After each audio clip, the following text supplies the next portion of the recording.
So guys, magluto tayo ng fresh patata na puri. Yan. Malaki EPSA yan. Bali, gumamit tayo dito ng fresh na patatas at saka gatas ng kambing. Yan. At saka gumamit tayo ng buro.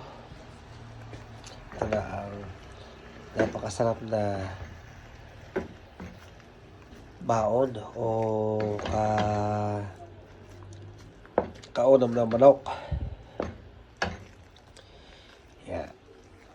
Mekos lang. Masarap pa yan. Oh.